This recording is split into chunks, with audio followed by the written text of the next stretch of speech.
बिस्मिल्लाहिर्रहमानिर्रहीम अस्सलाम वालेकुम। अल्लाह ताला से दुआ है कि अल्लाह ताला आपके रिस्कों को शादी करे। आज हम बनाने जा रहे हैं ब्रेड पॉकेट्स या स्टफ़ ब्रेड, कोई भी नाम देख सकते हैं आपको। इसको बनाने के लिए सबसे पहले तो मैं आपको ये बता दूँ कि ये वेजिटेबल्स हैं। छोटा सा एक प्याज ले लिया था मैंने, शिमला मिर्च ले ली थी और थोड़ी सी गाजरें ले ली थी।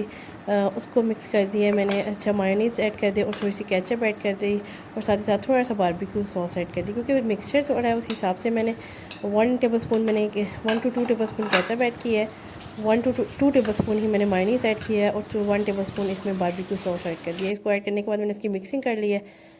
अच्छा, ये जो है मेरे पास हरी चटनी है। हरी चटनी जो है वो मैंने लगा दी इसके ऊपर, ब्रेड के ऊपर, ठीक है। हरी चटनी जो आपको पता है क्योंकि पुदीना, धनिया और हरी मिर्चों से बनती है। इस तरीके से अगर आपको नहीं बनानी आती तो वो मेरे पास एक लिंक पे मौजूद है जिसमें मैंने रमज़ान रेसिपीज़ में बताया था सारा कुछ। अच्छा, ग्रीन चटनी मैं 2 तरह से स्टफ़ बनाऊँगी। आलू बॉयल्ड पोटैटोज़ के साथ। बॉयल्ड पोटैटो की सारी पीछे कैप्शन में मौजूद है रेसिपी, उसके हिसाब से देख लें मैंने बॉयल्ड चिकन में क्या क्या ऐड किया है। इस तरह से स्टफिंग करके ऊपर से वो दोनों साइड से नीचे लेकर आना है और इसको फिक्स कर देना है। अंडे में डिप करना है इसको, ठीक है। अच्छा, पहले मैंने इसको चटनी लगाई है, फिर वालों वाला मिक्सचर जो मैंने आपको प्रीवियसली बताया कि किस तरीके से मैंने बनाया वो डाल दिया।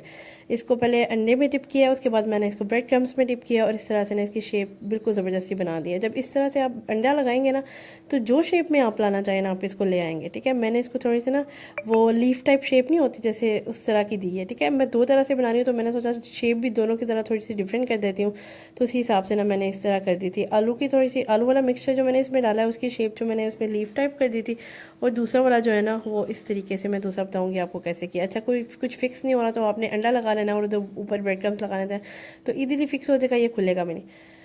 दूसरी तरफ मैंने कहा सोचा दोनों के बना के दिखाऊँ। यकीन करें आलू वाला भी मिक्सचर इतना मज़े का था ना कि मज़ा आ रहा था। उसको ग्रीन चटनी ने उसको फ्लेवर को टॉप पे ले गया था।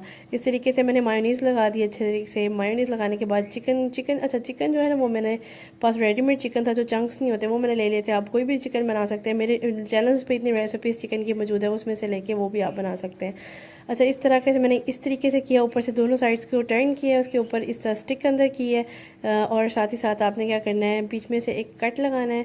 कट लगाने के बाद ये जो नीचे से कट लगाया ना, इन दोनों साइड्स को भी ना ऐसे ऊपर कर देना। अच्छा, अभी अगर आप परेशानी हो ना, अगर नहीं जुड़ रहा तो कोई मसला नहीं। जब आप अंडा लगाएंगे ना, अंडा जो क्योंकि बाइंडिंग एजेंट है वो ईजिली आपका ना ये फिक्स इन हो जाएगा ब्रेड जहाँ पर भी आप पकड़ेंगे। इस तरीके से मैंने अंडा लगा लिया है।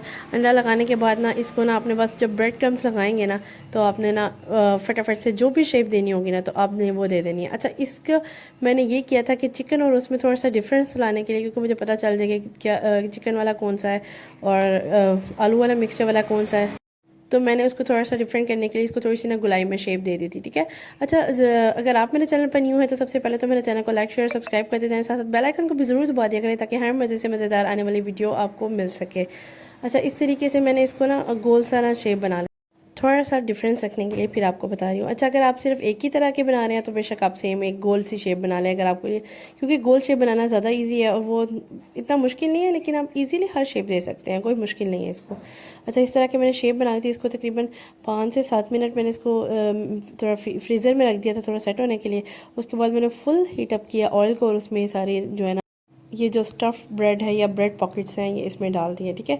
इस तरह से मैंने पहले आपने ये मेक श्योर करना है कि पूरा ऑयल जैसे आपने देखे ना मैंने डाला है तो साथ ही ना उसके बबल्स आना शुरू हो गए। ये इस बात का ही प्रूफ होता है कि आपका ना ऑयल फुली गर्म है। ये देखें, ये जो सेंटर वाले 3 है वो पोटैटो स्टफ्ड वाले हैं और वो जो साइड्स वाले हैं वो मैंने ना चिकन वाले ऐड किए। थोड़ा सा मुझे भी आइडिया हो गया इस चीज़ से ना, पहले मैं सारे एक ही तरह से बनाने लगी लेकिन मैंने कहा नहीं अब इस तरह से कर लेते हैं। ये देखिए, इस तरह से आपने फुली फ्राई करके गोल्डन ब्राउन करने हैं, कुछ इस तरह से ये लुक आएगी इसकी।